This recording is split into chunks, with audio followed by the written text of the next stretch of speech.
Hey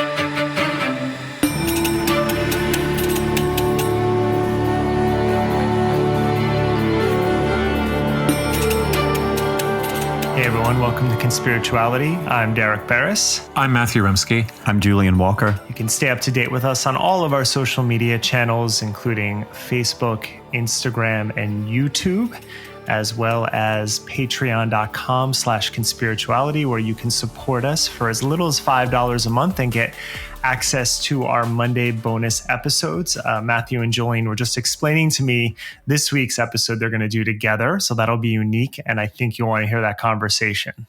Episode 52, The Clerical Class of the Right with Alex Ebert. Hey. What? 52. That means it's a year.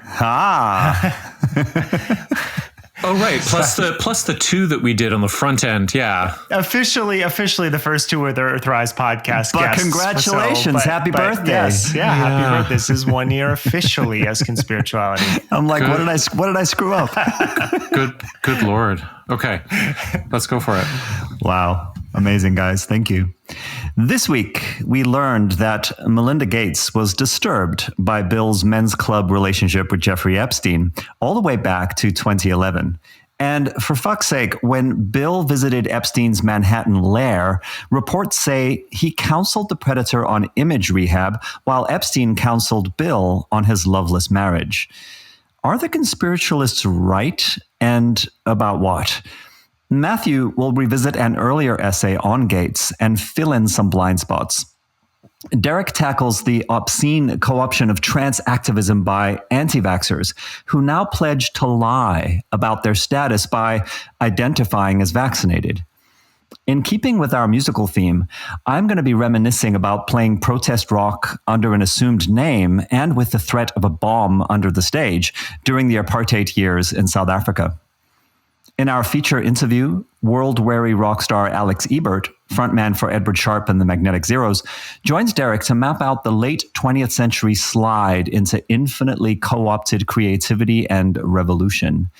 They discuss the reasons America could use death rituals, the rise of Trump as the ultimate New Ager, wellness influencers as the clerical class of the right, and to ask if critical thinking and open-eyed spirituality are the new punk rock, and for how long.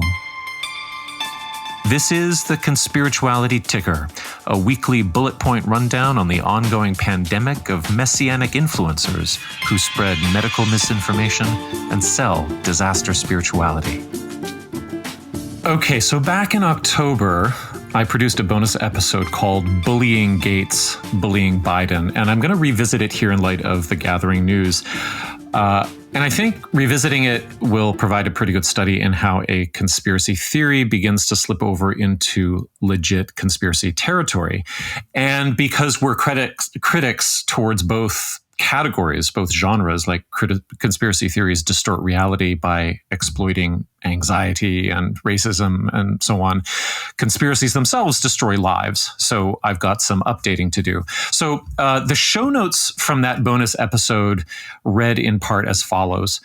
Bill Gates is unknowable except to close and estranged friends, family members, his therapist, if he has one. His empire sprawls and his philanthropy is tangled. He's clearly not any one thing.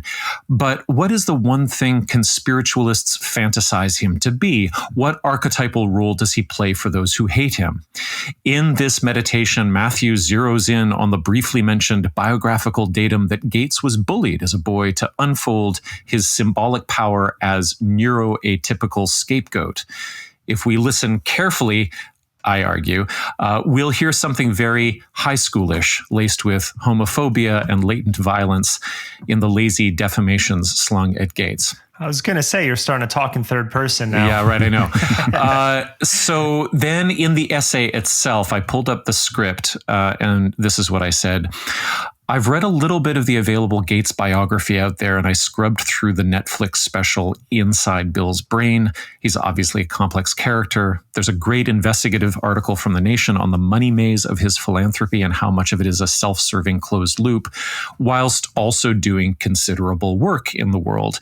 But I won't rely on that data too much. Those who assert that he's evil incarnate aren't interested in who he really is or the real complexities of his role in the world, so there's no point in trying to set that record straight.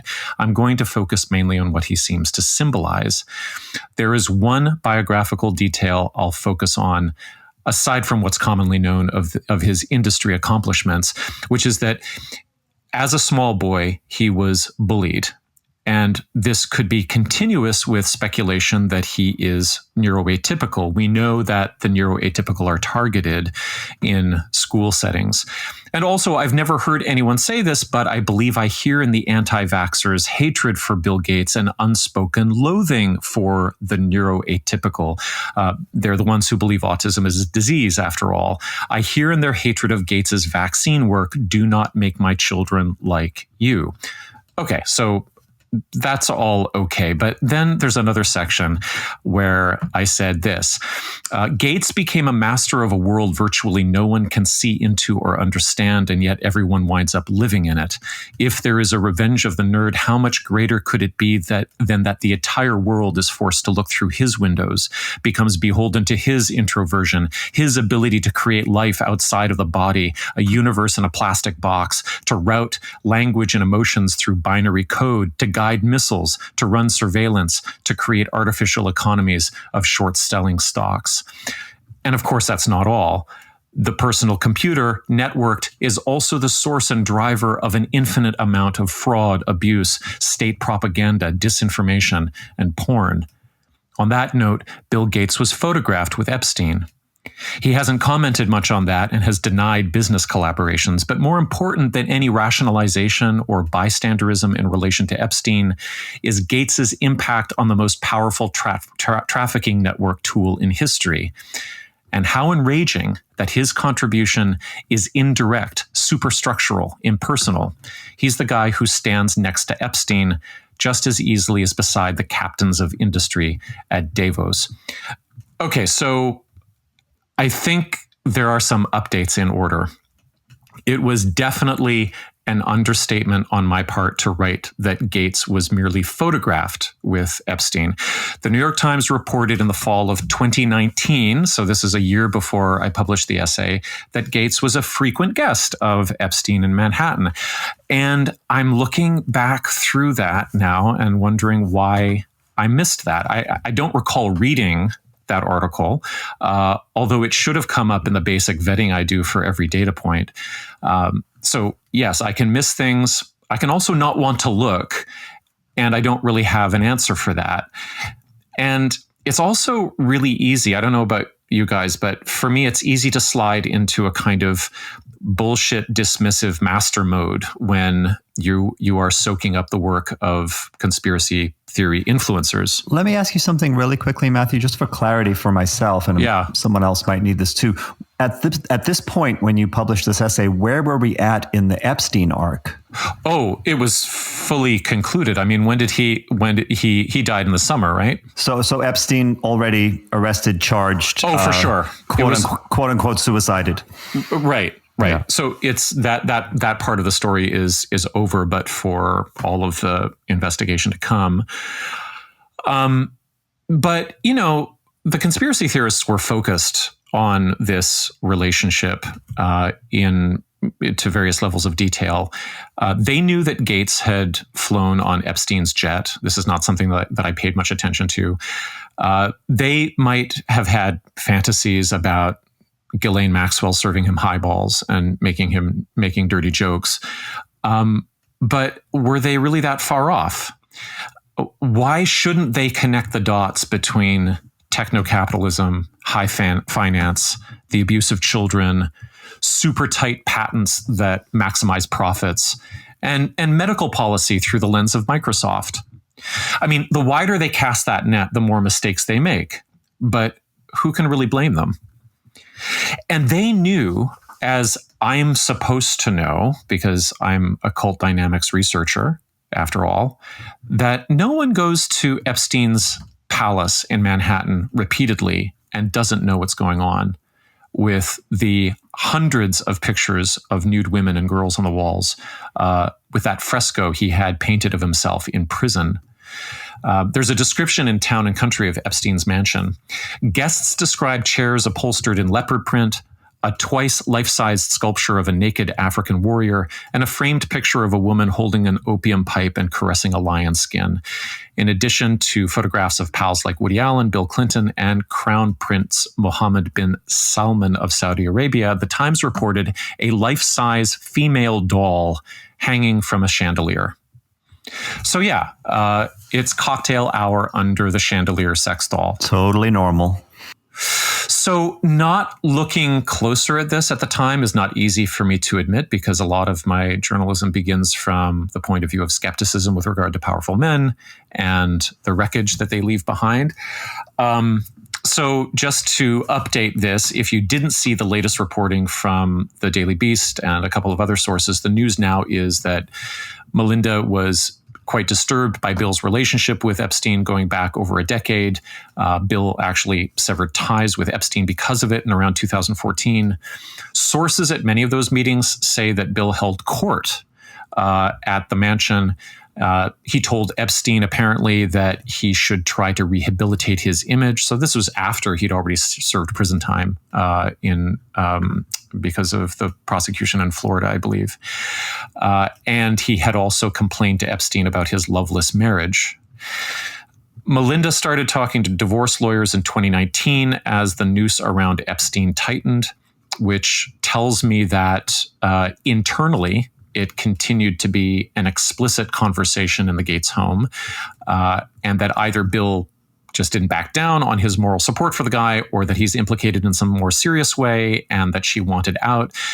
Also, as a side note, it's entirely possible that the public optics of the divorce are being influenced by lawyers and PR firms, because the two sides are going to be angling for advantage with regard to settlement.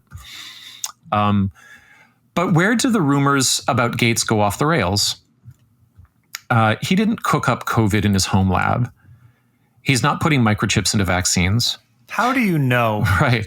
Well, we know from the research on real conspiracies that the numbers of people involved are limited, and that the objectives are narrow. Now, Epstein's abuses fit that profile, not to say there aren't hundreds, if not thousands, of survivors. But the scope and the MO are pretty focused. You know, he's a financial con man who wanted to dominate women and girls and to create a network of power and influence around that. It's a pretty narrow focus. And to that extent, or to the extent that Bill Gates looked the other way and offered him PR tips, he's implicated in that, if the reporting is true. Now, does that have any bearing on him sending mosquito nets or polio vaccines to Africa? Only in the sense that big money weaves together both the abject and the good. So I'll end by mentioning that we've often noted the research on conspiratorial thinking that shows that being vulnerable to one theory increases vulnerability to believing in other theories. So if you're a 9/11 truther, you're going to be more susceptible to QAnon. Now, if we just do a thought experiment and imagine that Bill Gates is the world, I'm betting that the willingness to accept that he enabled Epstein might also predict an attraction to the belief that he wants to track people with microchips and vaccines or poison them. Because if the Epstein collusion or complicity is solid, the people who believed that from the outset are starting at, Gates is in the cabal kind of positioning. Now, if you didn't believe that, if you don't believe it, if you didn't want to believe it, if you didn't want to look at that, or if you say, oh, he just had a few pictures taken with Epstein, all of the rich people do that, it's just pictures. What is the person who is quite sure of their gut feelings going to say next? I think it's really possible that they have to expand the fictions out to Gates's network of influence, because nobody believed or nobody took seriously a more central betrayal. We continually, and in some ways in my next segment on anti-vaxxers and the trans community, we're going to get into a very similar issue with stories like this, where people just think that everyone is monolithic, and if they're just evil, that's all that can possibly come out of them. Besides the conspiratorial thinking, which then creates stories and spins webs from there. But, I was watching a segment of Katie Porter, a representative here in California, grilling a pharma executive the other day about the amount of money that they spend on R&D compared to the amount of money that they spent on stock buybacks and executive compensation and bonuses. And I've even said myself that, there's a good amount of money that goes into R&D. So it's not like pharmaceutical drugs can just be free. But even seeing the chart that she made, it was really eye-opening. It was like, Jesus. And I get the impulse to want to think, man, they just do everything wrong. And yet that still doesn't mean that the current vaccines aren't efficacious and they're not working, because we have data on that it is. And so when you say this entire story, it is completely possible that Gates had some relations with Epstein, more than what we know at this point. It's absolutely, there is evidence pointing to that. But how you get from there to microchipping vaccine is still the leap that's so disturbing in this story, and how people are just willing to buy into it. Yeah, I guess what I'm saying is that the disbelief in that scenario is like an invitation to elaborate into other areas, right? It's like, this very highly emotionally charged, extremely painful story that a very powerful man is implicated in, is ignored, or it's deflected from, or it's dismissed, or somebody like me just doesn't look carefully enough. Like I didn't know that when I published in October that the New York Times had just flat out reported that he had visited dozens of times. I didn't know it was dozens of times, and that's like, so how do I make that mistake? I hear you talking about both things, right? You're talking on the one hand about how when there are rumors, or when there is some establishing evidence of something that is really not kosher, and it gets poo-pooed or dismissed, right, that can drive people further into escalating their conspiracy rhetoric. But I hear you saying the other thing too, which is kind of what we referred to once as being blue-pilled, right? That there's a tendency to ignore certain facts because we associate them with something that we've already dismissed. And that's just what happened last year. We have a great evidence with that with Andrew Cuomo. Or go back to Giuliani when he was America's mayor. Like there was plenty of corruption going on then, but events put them in the spotlight. So Cuomo steps up for a moment.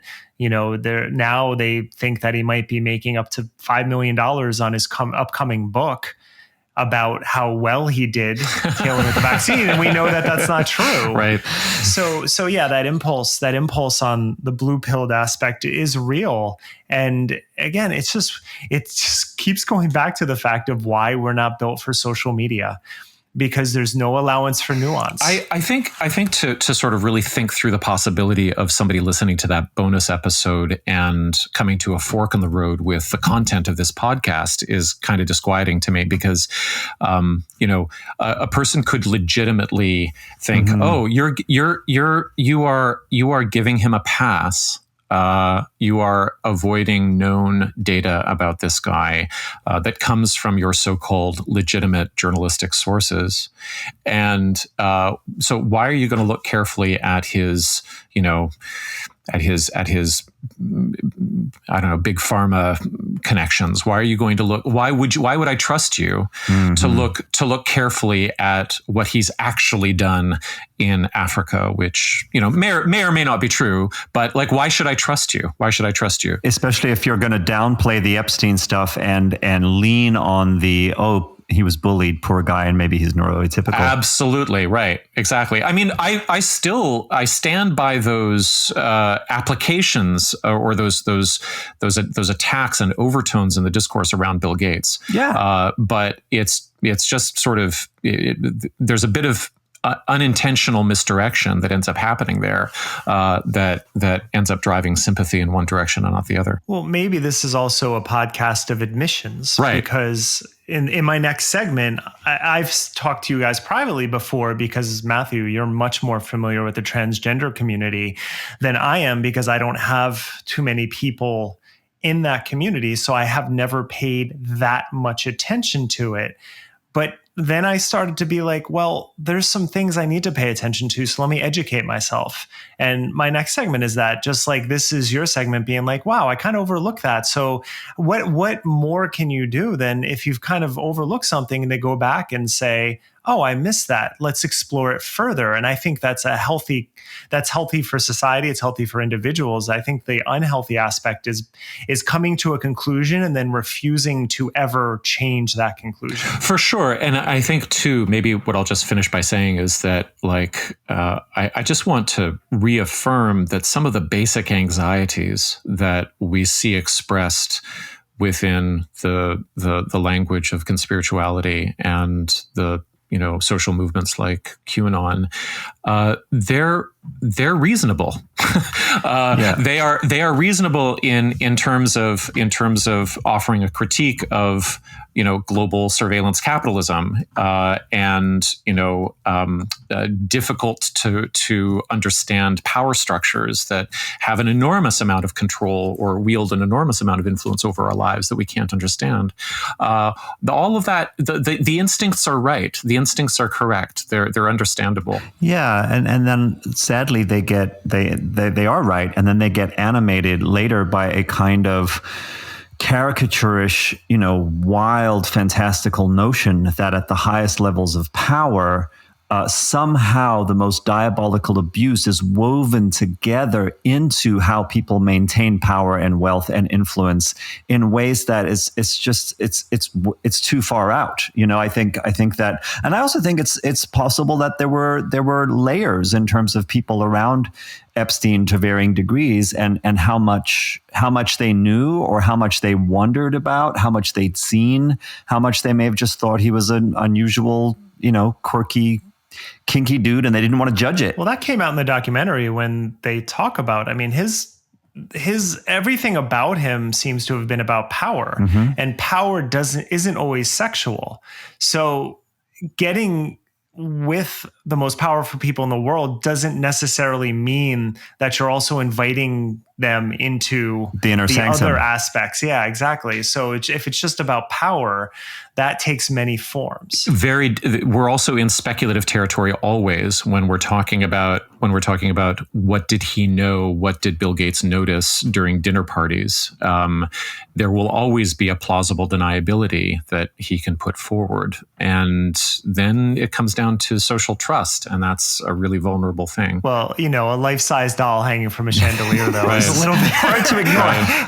But at the same time, I do have a sense, call me naive, but I have a sense that most people are fundamentally decent, and also most people who are in the public eye are very, very scared of ever appearing to be involved in something that nefarious and grotesque. So it's hard for me to believe that all these people would have been complicit. Earlier this week, social sciences scholar Carolyn Orr posted a number of examples of right-wing figures, including Fox Nation host Tomi Lahren, actor Terrence K. Williams, big Trump supporter as well, national security expert Brigitte Gabriel, Michael Rufo, who's running for Congress close to where I grew up in New Jersey, as well as another congressional candidate from Florida, Willie J. Montague.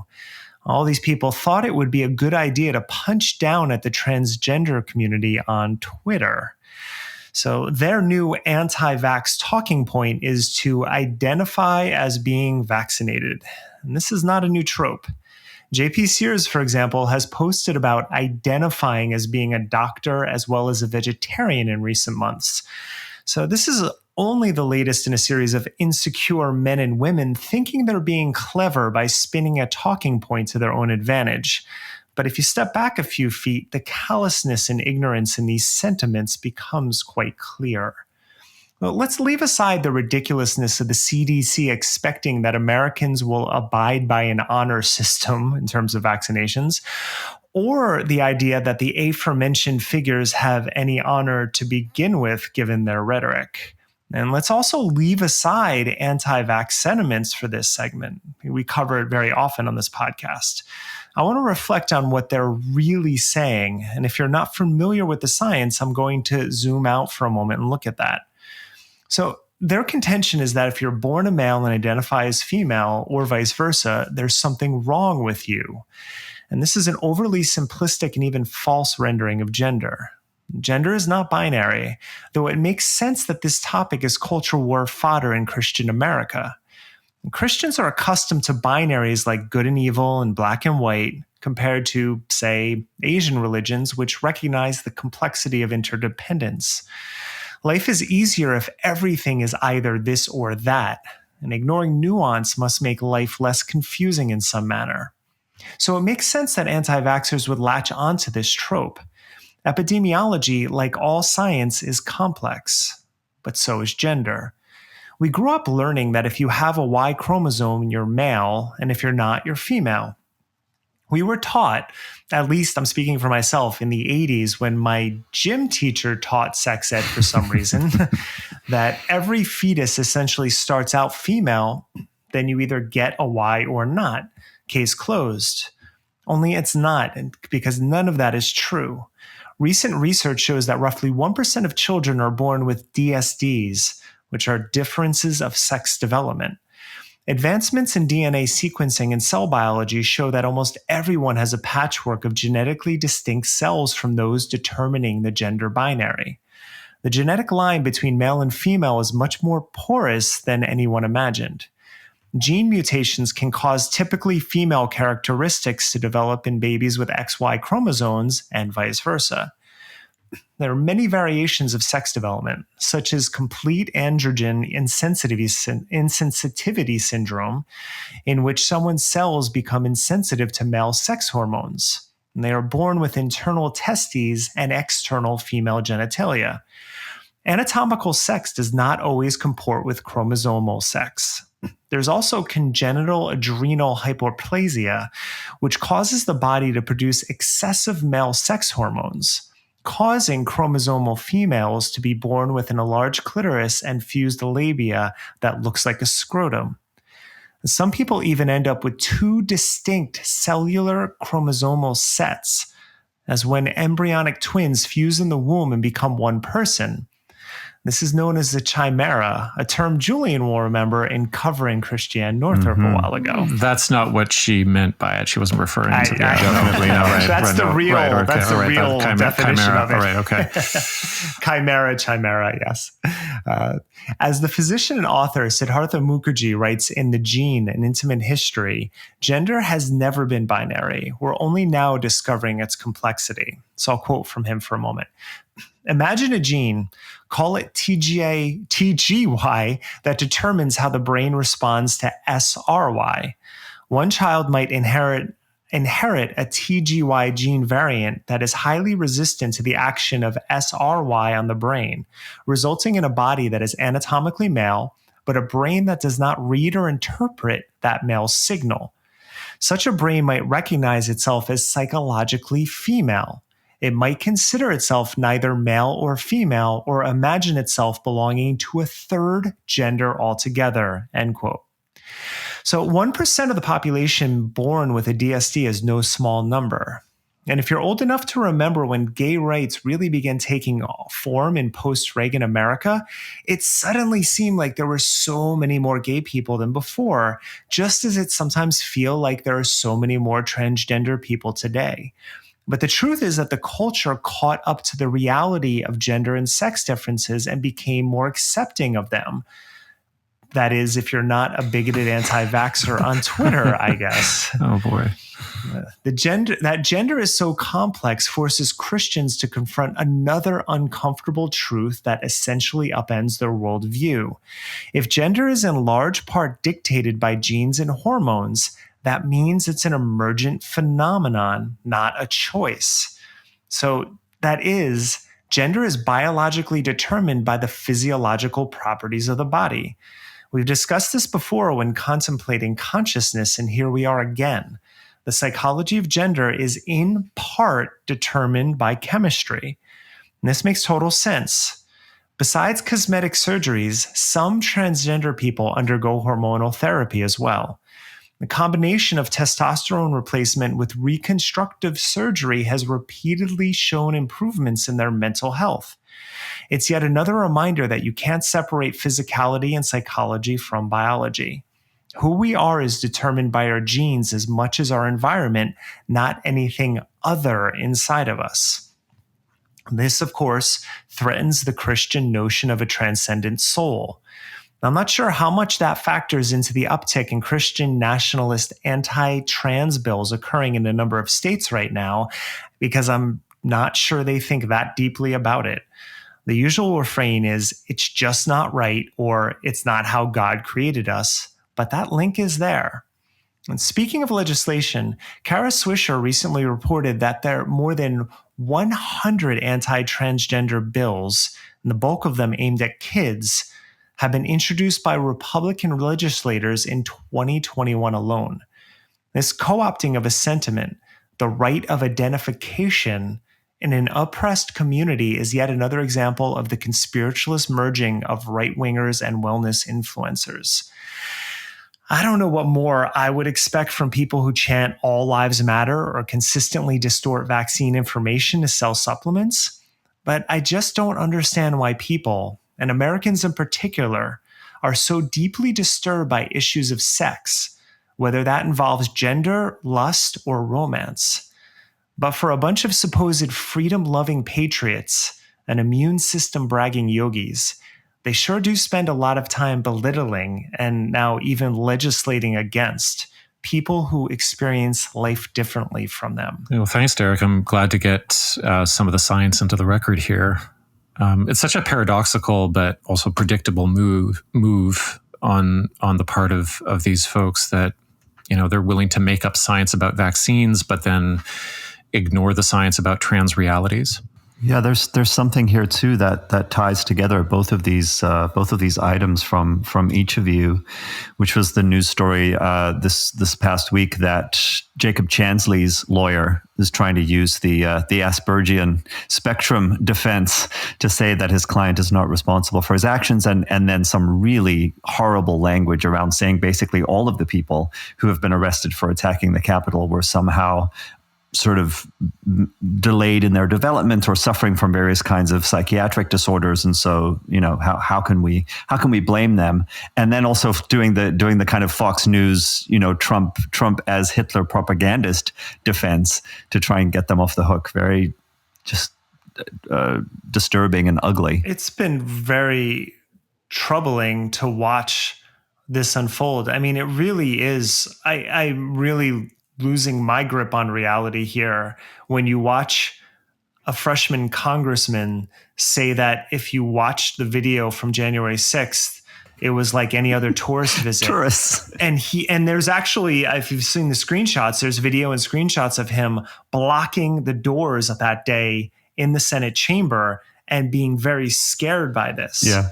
And this dissonance is really overwhelming. And also overwhelming, I published part of this on my Substack last night. I just wanted to get it out to people because I wanted to, while the Twitter feed was still going on. And as expected, I got some pushback, but what amazed me about it was that all of the people who were DMing me, yelling at me about the piece, none of them addressed the transgender issue at all. None of them said one word about it. They said it was just a vaccine thing. It was just like, stop focusing on this. You're tearing people apart. We should be about unity, et cetera, et cetera. And I'm like, this segment is about transgender people. Yes, it's anti-vaxxers who are doing this, but it's really about what they're going through right now. And none of them even touched that issue, which is just startling to me. You mentioned that it seems to be certainly right-wing and Christian political forces that are putting all of these bills up, and obviously that's true. And, you know, what I see and sense in all of it is a certain type of unfocused and certainly incoherent disgust, which is projective, because the language of identification doesn't just point to the subjectivities involved in assigning gender or identifying as gendered one way or another. It also points to the argument, and this is beyond the science a little bit, that gender is influenced, if not created, by forms of social construction. And so why does that bother conservatives? And my sense is that it suggests that the overwhelming predominance of, cisgendered, heteronormative images, stories, romances, divisions of labor, that these are not natural so much as they are conventional. And if the person who views themselves as being normal starts to open that doorway of consideration, like how are they really going to consider all of the effort that they've put into their gender training, into their gender dreams, especially if that's been important in their parenting?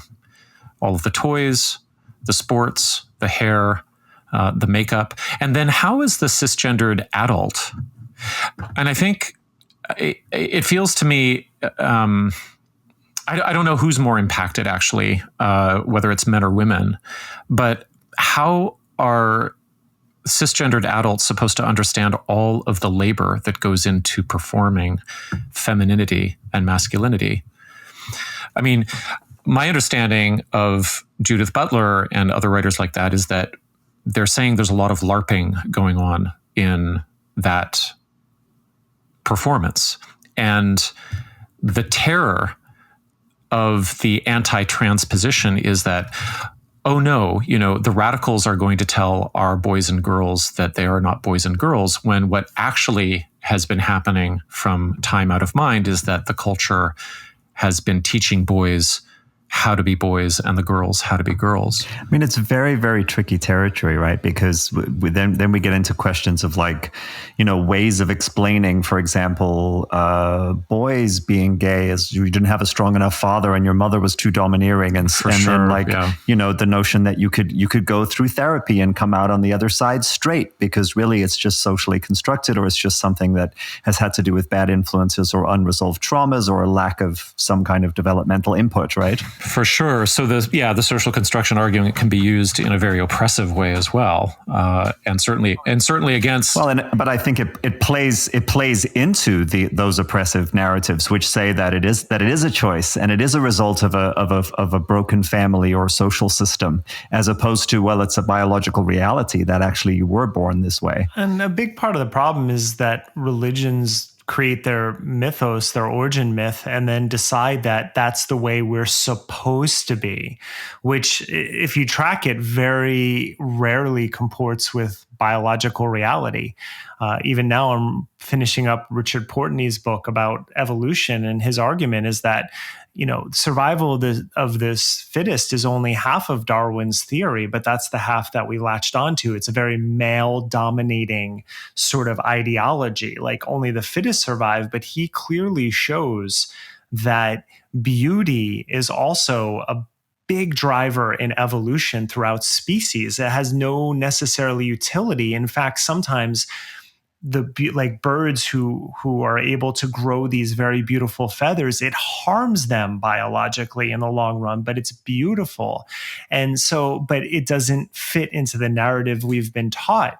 And we're going to constantly buffer up against this. Alex Ebert, who everyone will hear in a little while in my interview with him, just today posted some fossils that were found in Israel. This is an older story, but he was making the point that here's a human fossil that's 170,000 years old, and yet we're only looking at books and religions that are a couple of thousand years old.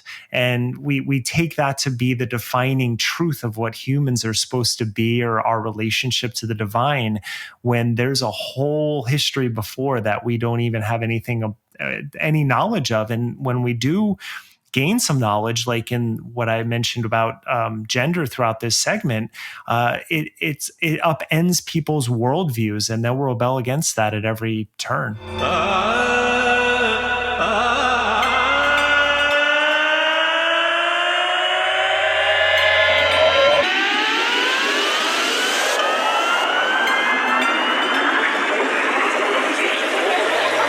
My father awkwardly placed the acoustic guitar that was my 12th birthday present on his thigh as he stepped his foot up onto the couch and ran his hand over the nylon strings. He smiled and shook his head.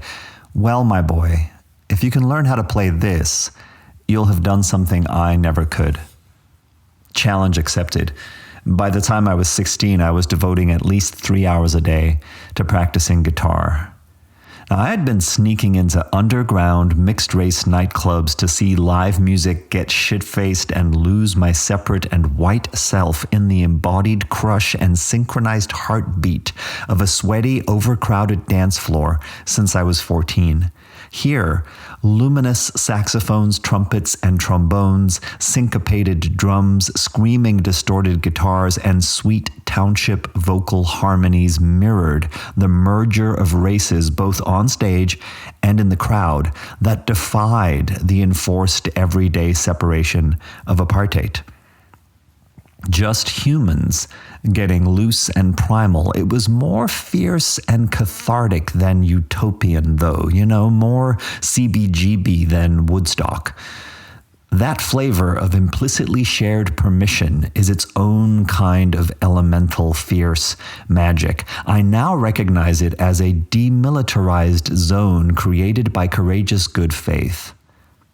It is always music that allows people under impossible conditions to set aside the entire tangled network of unresolved real-world constraints and meet one another with a raw, unpretentious honesty that carries neither pity nor blame. We become possessed by the universal language that animates and electrifies the marrow in our bones, the fire in our meaty tissues, the goosebumps that map where nerves meet shared skin. At that time, I bonded with both black and white heroes who bounced on that tiny, barely raised stage, so close you could see in their eyes the bloodshot evidence of alcohol and the pungent weed whose smoke saturated the air we shared. And eventually, I got to play on that stage too. At first, I learned how to play on my nylon string acoustic and then on a really cheap homemade electric guitar I bought from a friend, until eventually my dad got me my first Fender Stratocaster for my 16th birthday. I fell asleep for weeks, gazing at that guitar propped up against my amplifier in the moonlight. By the time I was 19 and in my first year of university, South Africa was in absolute political turmoil. Police and tear gas on campus, student council leaders arrested, held for weeks without trial, tortured, and returned with hollow eyes. The head of our sociology department was assassinated on his doorstep by a police hit squad. I became part of a brand new movement of protest rock that used the language of the oppressor. Now, you see, white people in South Africa were generally English or Afrikaans. There was a significant group of Italian, Greek, Lebanese, and Portuguese immigrants, but the bulk of us traced our lineage back either to Dutch settlers who had started colonizing in the late 1600s or British ones who had arrived in the early 1800s. Those Dutch settlers would end up dominating the country and speaking a version of that language unique to South Africa called Afrikaans. The Afrikaners were generally religious Puritans, traditionally white supremacists. The Old Testament God had, in their personal mythology, allowed them to prevail over the savages and the British. I met Paul Rickert in the smoke-filled student union at lunchtime in between my psychology and philosophy classes. He wanted to start a band. For the first time in South Africa, a generation of Afrikaans kids who were opposed to apartheid, which is an Afrikaans word, were not only playing rock music, but writing and singing lyrics in their home language that unflinchingly criticized their parents' politics and religion and spoke frankly about the desperate need for change, even for revolution. Now, this was a stretch for me. English-speaking kids were strongly prejudiced against Afrikaans kids. We may have despised them almost as much as most of them despised blacks. We called them rocks or rock spiders and caricatured them as unintelligent, brutish, and regressive. But Paul was brilliant, funny, cultured. He wanted to light the fuse on an artistic bomb that would blow his own culture wide open. Our first demo tape, recorded within an hour of setting up in a garage to jam together, got circulated to all the major newspapers, and within a couple weeks we were fielding calls to perform all over the country.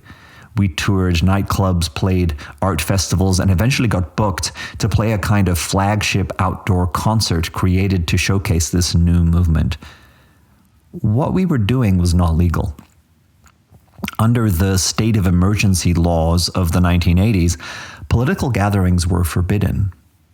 All of the interviews and newspaper coverage referred to band members under assumed names that were usually funny and often had sexual connotations. Mine was Giekol Goos, which translates roughly to G-Spot Jerry. The name of the band was a kind of sacrilegious play on words that only really makes sense in Afrikaans, but it played off double meanings that framed us as a perverse and revolutionary reincarnation of the founding fathers. This big concert was on Republic Day, the equivalent of the 4th of July, and took place about 20 minutes away from the location of an essentially neo-Nazi rally organized by the far-right AWB group that was mobilizing armed resistance against any move to end apartheid. The organizers of the concert received a phone call that there was a bomb under the stage, but the show went on anyway. I have two really strong memories of that day. One is of standing on that huge stage in between songs, looking out over 20,000 people under a brilliant blue sky, reflecting on the sublime flow state I was experiencing. It was like none of us could play a wrong note if we tried. Everything was perfect. Cesare, one of my best school friends, who was only 16 at the time, looked over at me as he held his bass guitar and shook his head with a huge grin on his fleshy face. Paul had worked the crowd into a frenzy. The high of all of that energy coming at us as we played was unlike anything I had ever or would ever experience again. We were on the national news that night as if we had headlined the show. The response was so positive that the organizers told us to sit tight afterwards and that they would try to get us on for another performance in the evening, sandwiched in between two much more famous acts. So instead of partying ourselves into oblivion, as we had done after all of our previous performances, we stayed sober and waited in the hotel room about a quarter mile from the stage. But we didn't get to go on stage again. The waiting is the other thing I really remember from that day. The contrast was stark between pure flow, being the focal point of 20,000 people screaming, applauding, dancing, responding ecstatically to the music we had written and rehearsed and were blasting at them through massive speakers, and the aftermath of anticlimactic waiting.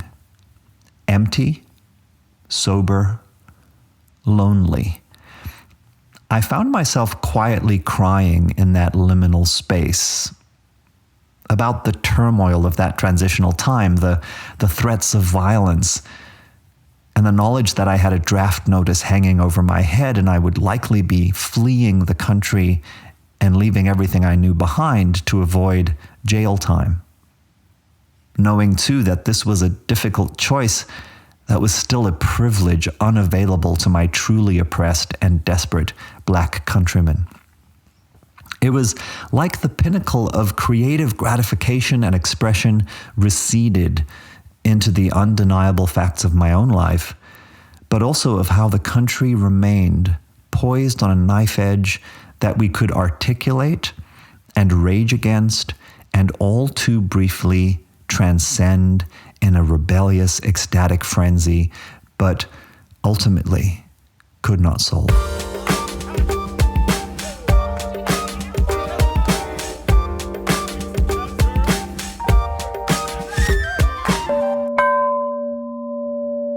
Good morning. I'd like to speak with you today about why New Agers are supporting Trump. You see, it has to do with something called control. Religions once offered us a reprieve from the pain of ignorance. Why is it raining? Because God is sad. Why is it cold? Because God is shivering. Why did so-and-so die? Because God was mad. And that gave us some comfort and a sense of somebody being in control. We didn't like the idea of chaos. And eventually, some other ideas wound their way into our hearts, and suddenly we felt there was another path forward. Empowerment, self-empowerment, not someone else in control, me in control. In control of my own destiny, in control of my own reality. The secret, etc. Personal manifestation.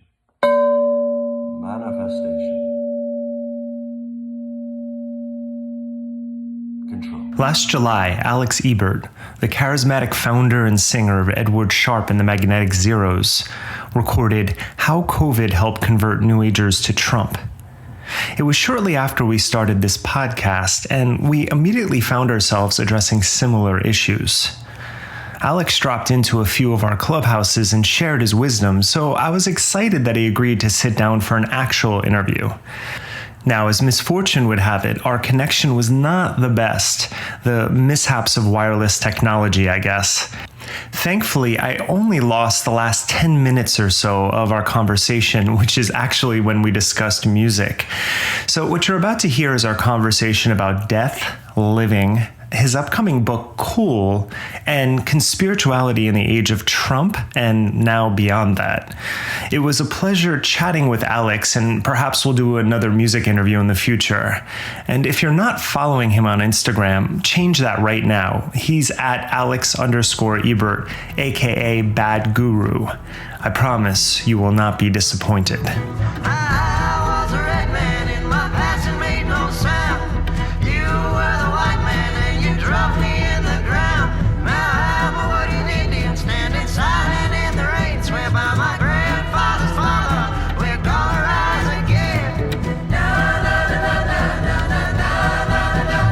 Alex, thank you for taking some time out today to join Conspirituality.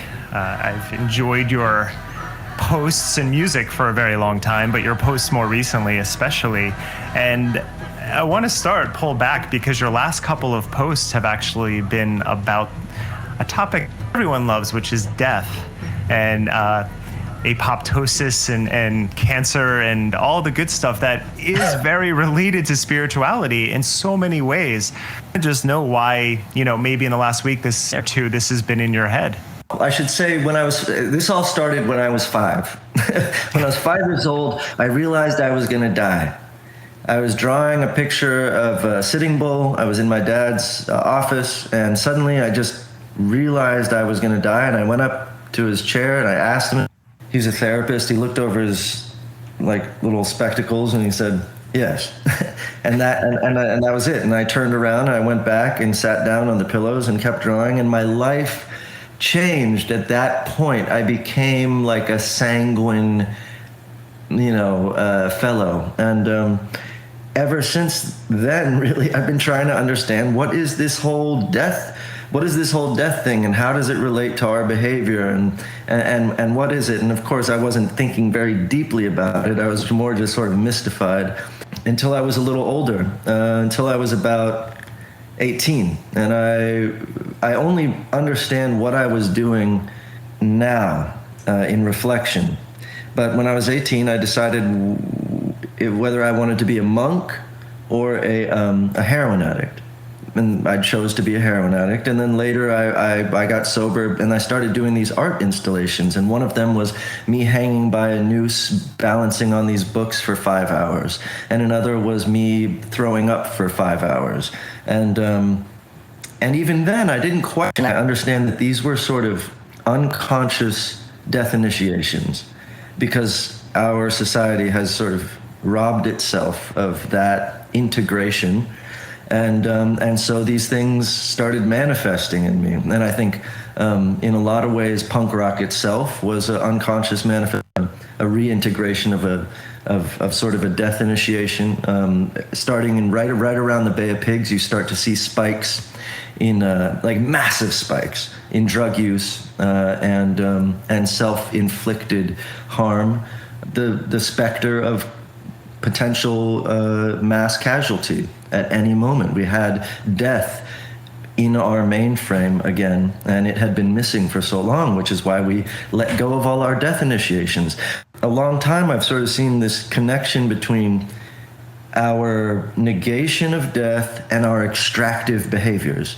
And so more recently, when we start thinking about, starting in 2006, really for me, The Secret and this idea of like extractive spirituality, I start to think, why? And why in the Matrix, when he says humans are like a virus, why is that so compelling? And what is it about our extractive behavior that is somehow related to death? And then the other night I was just musing on cancer and just suddenly realized, cancer cells, that's how they're basically defined. They refuse apoptosis, they refuse programmed cell death, and decide to just self-replicate. And that's what we're doing. Given America's regard about death and all that we do to try to avoid it, what are some rituals that you think that could be helpful for Americans around death at this point in our history? One of the most, ironically, quintessentially American places that I've ever been is actually right here in New Orleans, where I am. And something I didn't realize until I lived here is that, if you visit and you see the parades going down the street, the brass bands, the celebration, you just sort of think, this is this really jubilant city, and how do they remain so jubilant after something like, Katrina or, whatever the case is. And the reality is that the second line, which is that's what those parades are called when they march down the street and celebrating. The first line is the procession of death, is the funeral procession. The second line is the band coming up behind it, backing it up. So you have the grief and then the celebration, and the grief and the celebration, and the grief then spills into an all-out celebration of the life that was lived, the lives we're living, that we're going to die. If you come to New Orleans, you'll never see a bigger party in the streets than after somebody has died. I mean, the biggest party I've probably been to in the streets was after Trumpet Black died. It's an amazing integration that we have here of death as celebration. And there's sort of almost a defiance to it. There's like a real confrontation there. A real spilling of self. And so you have this full integration of death as celebration that I don't feel like, like when I used to explain New Orleans before I moved here and before I knew any of that its darkness was warm. That's how I would say it, because I didn't know how else to explain it to people. I'd be like, it's the only place I've been where the darkness, the dark energy, feels warm. And I didn't know how else to explain it. Everywhere else I've been, I grew up in LA, and there's darkness in LA, but it never felt warm. It always just felt purely dangerous. But somehow here it felt warm and integrated. And now I understand it's because there's an integration of the death here as celebration. So I guess my point in that is that when we integrate death, it doesn't necessarily just have to be a morose affair. It can be anything. It can be a creative event. It can be celebration. It can be defiant jubilation. It can take all kinds of forms. And I think, and that led me into another thought, which is a while ago I was talking to, something I rarely do, and I do it reluctantly, and I think he knows it every time we speak, which was talking to a healer, and a quote unquote healer, and but he's got some skills, and he told me I needed to grieve, and I needed to come up with a ritual, and at the time I was like, I hate rituals. I don't want to do rituals because I had confused ritual with tradition. I had confused event with process. I had confused distortion with compression. I had confused novelty with redundancy. To me, a ritual at that point was just something that you repeat that almost sort of is robbed of its contents, that's just a shell, a simulacrum of something that was at one time something inspirational. He said, no, a ritual is a creative event. Be creative, come up with a ritual, and it can be different every time. And suddenly I started looking at ritual in contradiction to tradition, and at ritual as sort of a thing that exists in the moment. And so I guess I'm saying that all to point us at this, just as a reference point, if anyone who's listening wants to check out, there's a documentary by Alejandro Jodorowsky, who's the director of Holy Mountain and a number of other movies. He almost did Dune, so maybe you've seen this movie called Jodorowsky's Dune. And he invented a kind of therapy called psychomagic, and the documentary is called Psychomagic. And in it, he just gets really creative with these people who have these neuroses. And he tries to sort of, he just kind of invents these things. So in one case, he strips a guy of his clothes, buries him deep in the earth with just his head sticking out, puts a glass bowl over his head, then throws raw meat all over the dirt that's covering his body, and then all of these vultures come and start pecking at the meat, and he's just sitting there for, I don't know. And I'm not necessarily advising any of you guys to do this because it actually sounds fairly dangerous. But then so they unpack him, and then he's naked, and he pours all this milk all over him. So he's just now naked in this milk, and then they burn his old clothes and put on this new suit. And then they check in with him a couple months later, and he's been somewhat transformed, significantly transformed. And I guess the point in all that is that we have this creative capacity, and we don't use it that much for purposes of transformation. And this gets into difficult territory, especially conspirituality type territory. It's like, you're your own guru, man. Like, you got this. But at the same time, on a level, when we're talking about death, it's such a personal relationship. Each of us have our own relationship to death. There's no sort of one size fits all. And so what that means to me is that it's sort of up to each of us to understand how we want to integrate death, to what extent we need to what extent we haven't yet, to what extent we're living in an avoidant state, and to give ourselves permission to, to experiment with ritualizing some of that relationship in safe and intentional ways, I spent 2 years in college as a patient monitor, where I would monitor suicidal patients. I would sit with them for 8 hours a shift to make sure they didn't try to flee or hurt themselves. And at the same time, I was studying for a degree in religion. So I think at that moment in my life, death was very much a theme and understanding it. And since then, it's remained a theme and as well as continuing to try to comprehend it. But I also wonder how much of it is the fear of death compared to, especially in American culture, just the fear of aging. Mm-hmm.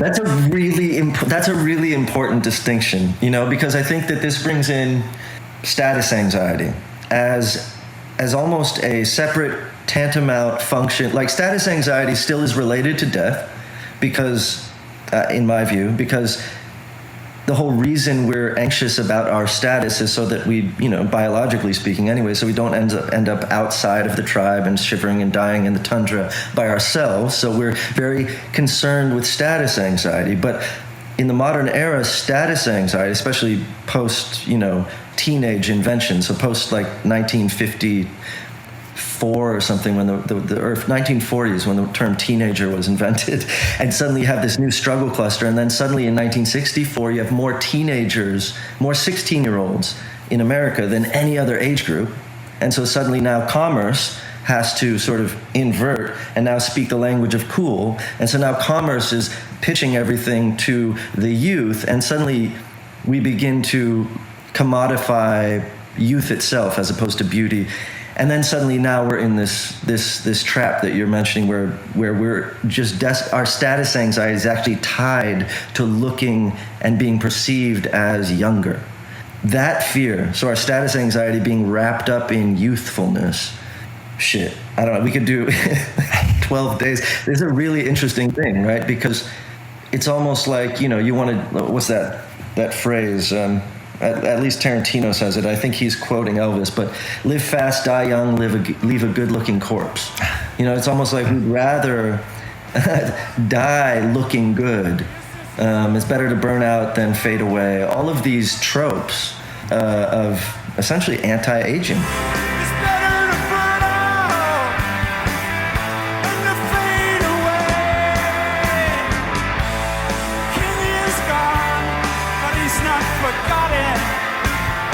That was a segment I did this week on Nomadland, which is if you read the book Nomadland compared to the movie just presents this version of aging as being resilient and bootstrapping and all of that stuff. And the book itself was just like, we need to change our labor laws. We have fucked up political system that is not honoring seniors in any capacity, just trying to shove them to the desert, like literally. But as you were talking, I was thinking someone should write a book named Cool. Maybe that would help people better understand what you're talking about. I'm writing a book on Cool. Yeah. I think Cool is a big deal. I think it's a bigger deal than we all understand. I think status anxiety, in my view, is actually the invisible hand, and Cool came along to sort of like mitigate the status anxiety and make us feel like we're individuals living in a society. It commodified dissent, is what it did. So once you commodify dissent, then there's a cascade of consequences. One of them is you no longer have dissent, and then the other, or you can't differentiate between real dissent and not dissent. It all gets recuperated into the capitalist sort of mainframe, and this is where it really dovetails with individualism and conspirituality. From my vantage point, is that one of the main tenets of Cool is exclusivity of membership and esoteric knowledge. So it's a handshake or whatever it is, but a password. But the most reduced grouping to which we can belong, the most reduced and exclusive club to which any of us can belong, is ourselves.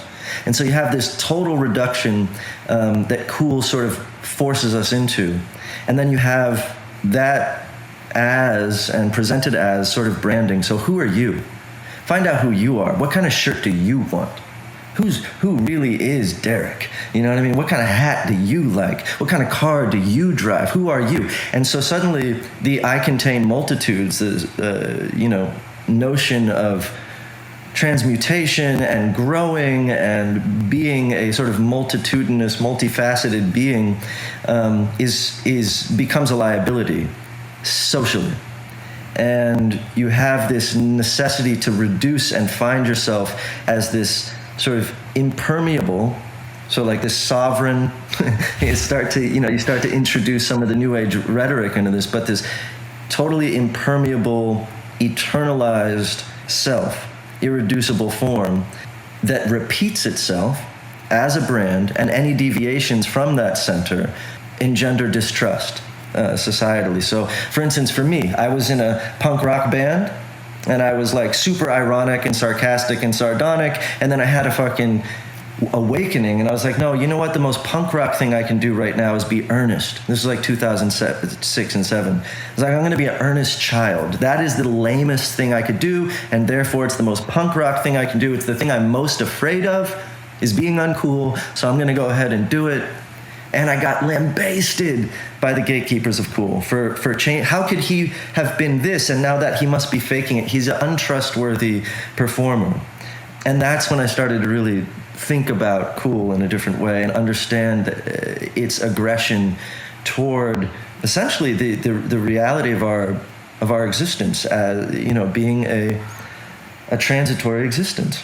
You mentioned invisible hand and sovereign, which is where I wanted to slightly pivot to the conversation to, because in July, and this is around when we started communicating with the podcast on Instagram and saw what you were doing, and you released the video, how COVID helped convert New Agers to Trump with your big bowl, and just brilliant in every capacity. And I'm wondering, at that time, we're a few months into the pandemic, and that was a really, really on point and insightful clip of what was happening at that moment. And I wanted to know why you recorded that. So leading up to that, I had been doing a bunch of sort of recordings that were about, I was calling them declarations of interdependence.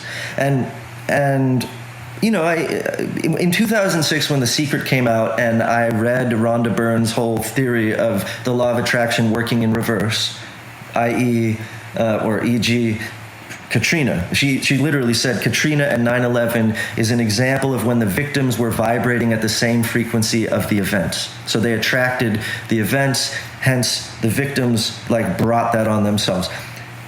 Which of course obviates co-responsibility and co-creation. So the idea that anything we have done may be responsible for the degradation of our neighbor is now erased. Our neighbor created all of their, conditions themselves, vis-a-vis the law of attraction, working in, quote, reverse.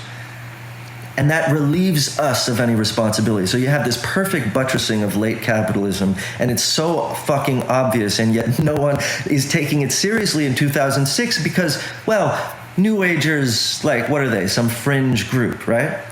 Well, now fast forward to Donald Trump, who literally is a second-generation New Ager, becomes the president of the United States, and then when he says, this is when I'll tell you what happened for me, Derek. As soon as Kellyanne Conway uttered the phrase alternative facts, it all came together for me. I was like, oh, I understood the whole thing. He was not lying that he thought his inauguration crowd size was bigger than Obama's, when in fact, even if you can just look at the photos and see that it was about 1/3 the size. He was not lying.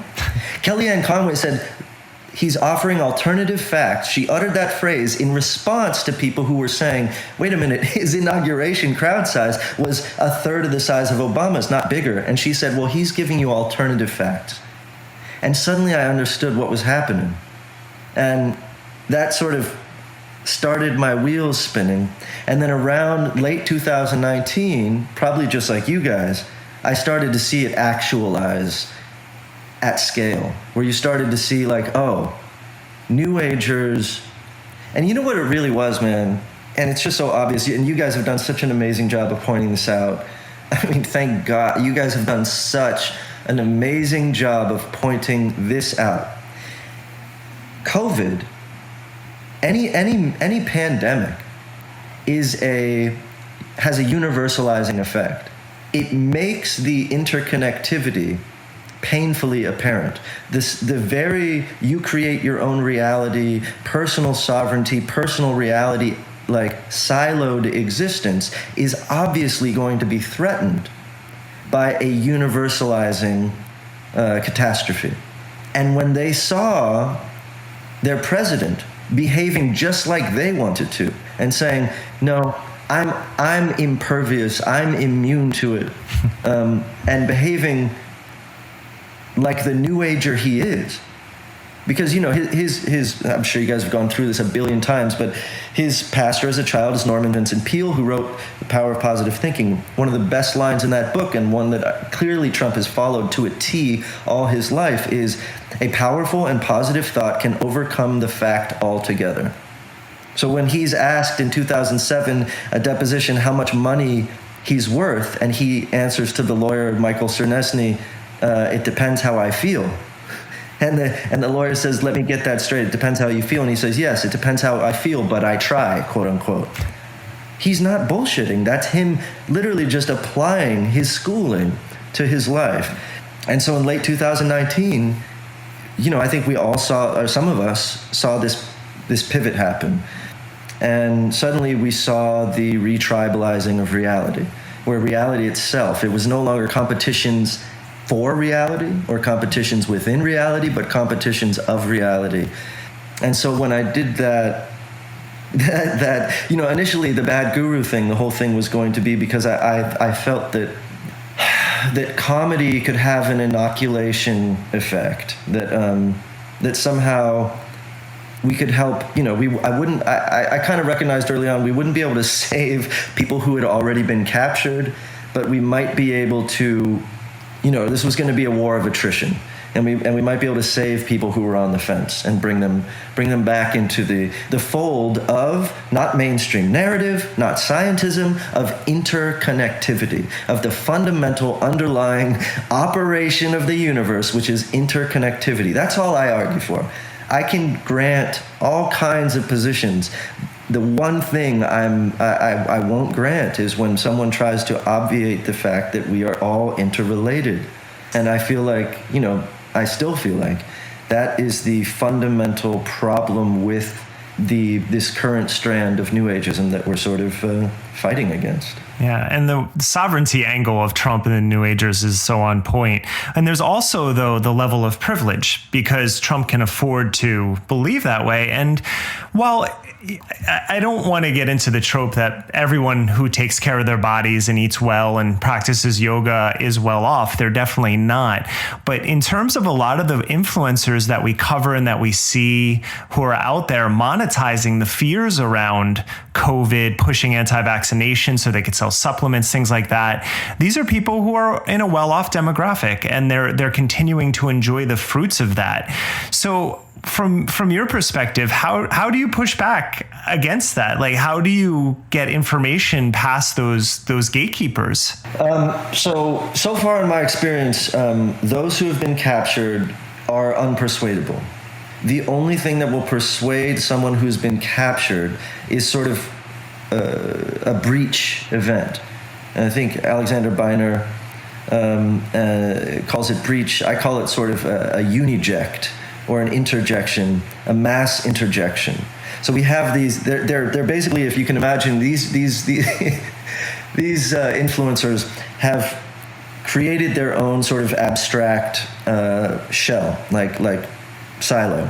They like, if you look at Phil Goodlife and the way that he speaks about himself, being a sovereign, entirely independent of relationality being.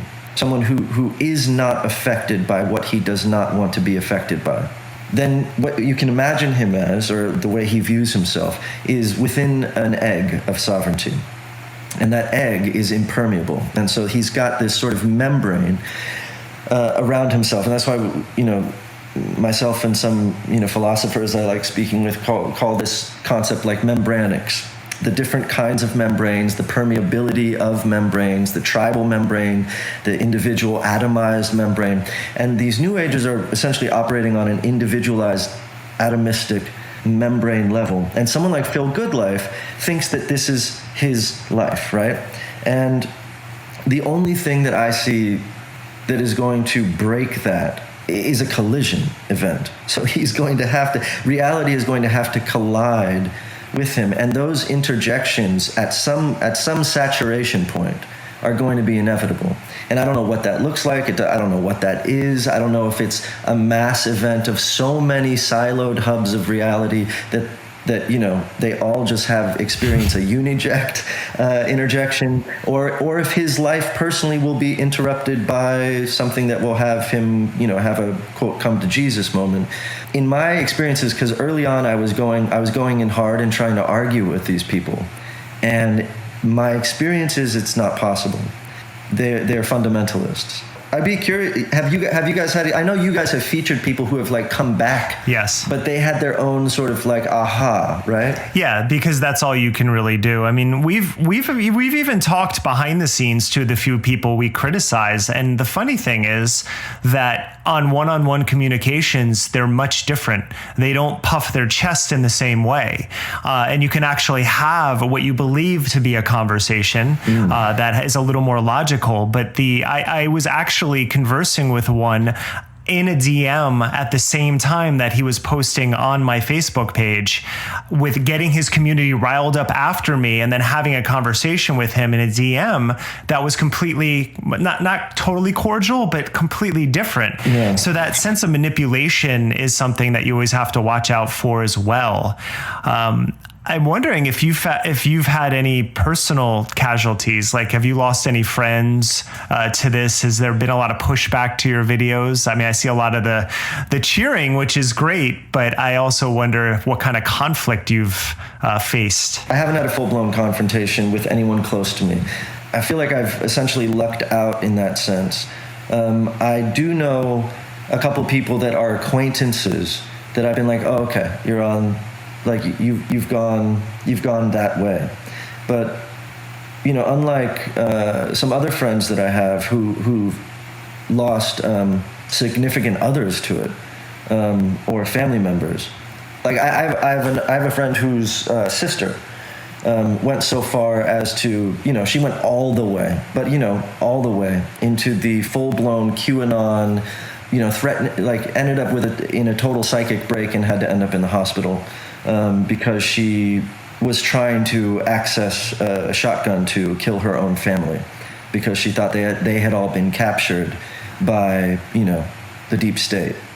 And that brings up something that I think is fairly important and links back to the death work, because at the end of the day, our shadow work I think is so intimately tied up in our death work, and that is mass neuroses.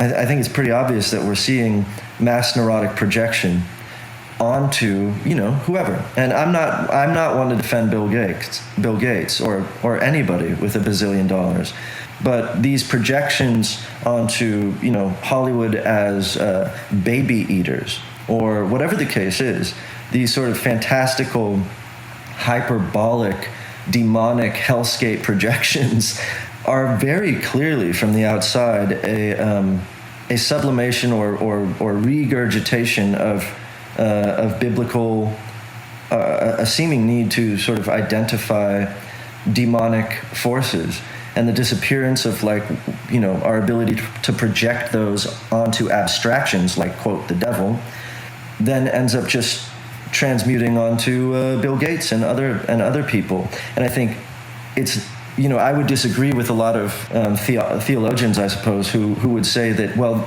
our need for sort of mythos and good and evil is baked into us. I would disagree. Actually, I would say that it's baked into us if we do not confront death. If we insist on being and living in an avoidant state where we don't deal with our shadows, then yeah, we need to project our fear and neuroses somewhere. But if we do live and integrate the shadow work and death, I think there's a chance that we don't need to do these fairly insane projections. You mentioned the second line, which is, it is the premier example in America of the death ritual, I would argue, done right. There's also the latest Notorious B.I.G. documentary where there's basically a second line in the procession. You see when he dies, which is amazing to see. What other, death rituals or cultures have you studied or looked into? I mean, there's the Sundance walkabout, and not that the walkabout is necessarily like a death ritual, but it is. It's these initiatory confrontations with the elements are what we're talking about in a sense. In cultures, and it's so important always to acknowledge privilege. In cultures within America that are less privileged, you still have a certain kind of death initiation. It's called getting jumped into a gang. In prison, you get jumped into a gang. In college, you have a really shitty version of it. It's called collegiate hazing. We have these sort of unconscious manifestations of these things. And I guess the idea is to make them sort of more conscious in terms of, and I think that the Sundance is one that's really striking. And the Vision Quest too. In terms of other ones that are working right now. I just did a podcast with someone, and I really should have looked this up. I didn't know this conversation was going to go this way. Otherwise, I would have looked this up. But are you familiar with "You're Going to Die"? Is that a podcast? Yeah. Oh no, I don't know it. If I'm not mistaken, I think that may also be the name of the organization. But I'll clarify that in a moment.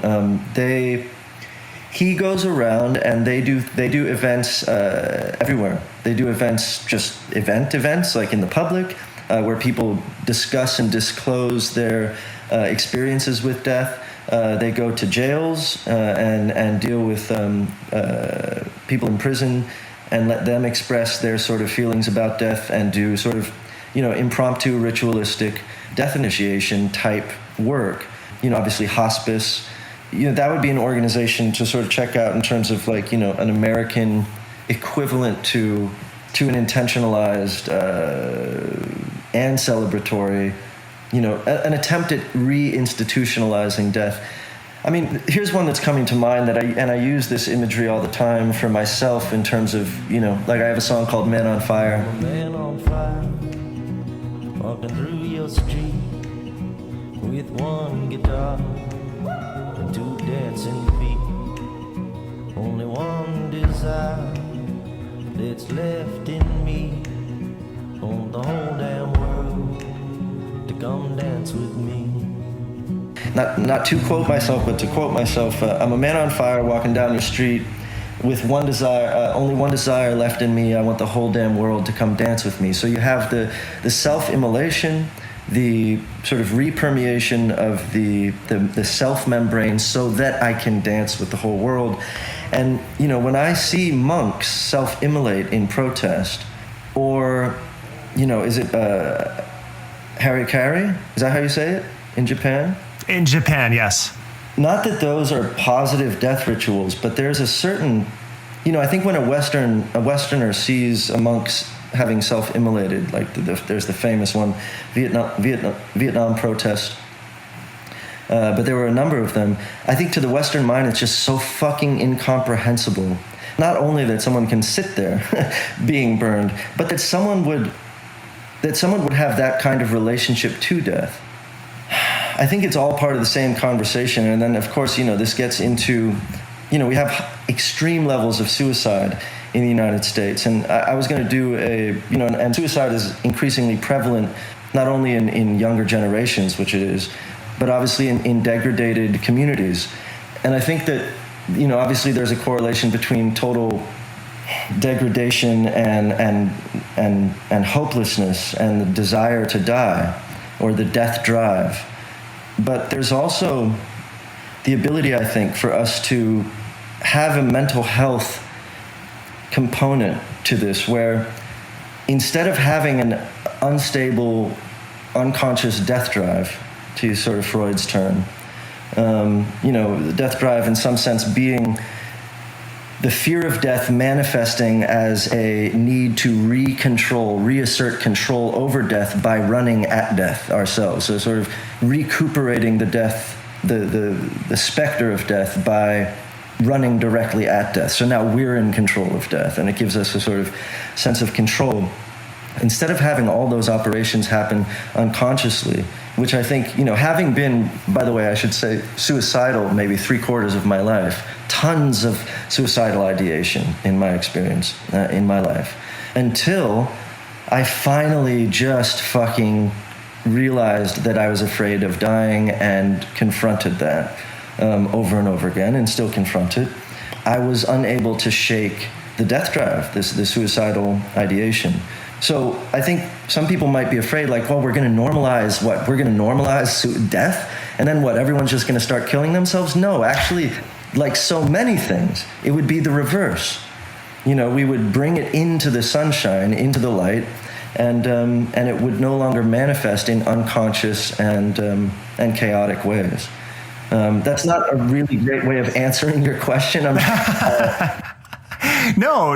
And I believe it would give us a much firmer grasp on our spirituality and not be so opportunistic and completely divorced from the reality. You had said recently about you had cited that American Psychological Association study in the 70s where racism is normative in America and not be classified as pathological, which was fascinating. And I think about, the fact that one thing that has kept coming up from these influencers is they're like, well, if you weren't obese, then you wouldn't be struck that hard by COVID. And of course, if we look at who's dying from COVID in America, and then we look at the systemic conditions of why obesity proliferates in those communities, we would get a firmer grasp on the political situation and the privilege, again, to get back to that. But that just seems to be a blind spot. And so you get that, well, I can eat organic, I can work out 6 days a week. So it's your fault if you can't. And I think from my perspective, that's been one of the more frustrating aspects of this past year. Yeah, it's what becomes apparent is something we, any of us in the spiritual community kind of have known forever, which is that most of the spiritual community is decidedly ignorant about politics. And I don't mean elections. I mean, socio-political realities.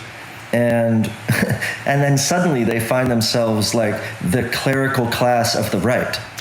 And suddenly now they are at the epicenter of, political ideologies on the right. And yet they have almost no history of understanding of how these things actually work. Yeah, exactly. How does obesity come to pass? Well, I have news for you. It's not karmic. It's not karmic. It's not interlife karmic. It's not intralife karmic. It is because of certain socioeconomic implementations of economic predation and subjugation, and that's it. It's just so frustrating, bro. It's just so frustrating. I was in an argument with a guy. Look, we're at a point right now. I think this is something you guys have probably spoken about a bunch, but we're at a point right now where these influencers and all of their followers apparently trust you are an obscure, single-page, uncredited, anonymous, one-page letter over 12 decades of research from 12,000 different contributors. When you try and bring up the conditionalities, the contexts, all of the socioeconomic and political realities that formed and underpinned these things, they don't want to hear it. Why? Because it would implicate them. When we live in an interrelated world of socioeconomic realities, everybody is implicated, especially the affluent. So it's much easier to say, oh, it was a conspiracy between these external forces that created this thing. And as opposed to, oh, well, it's like that meme going around, like, maybe you manifested it, maybe it's white privilege. It's just that these guys don't want to look at the real conspiracies, because the real conspiracies are things like, hey, did you know that Chiquita Banana, headed by Alan Dulles, is actually, that's why we even intervened in Central America. That's why people are even coming to America, is because we fucked up democratically elected leaders in Guatemala, like our Benz, and then put in dictators that would allow us to have our fucking bananas for U.S. fruit, for United Fruit. That's why people are even coming here, because we completely disturbed their equilibrium for financial gain. And that's why we have, set off a cascade. But it's just too much work, and it's not fantastical enough. And so you end up nowhere with these people. Sorry, I'm going off on a tangent. It's just, yeah.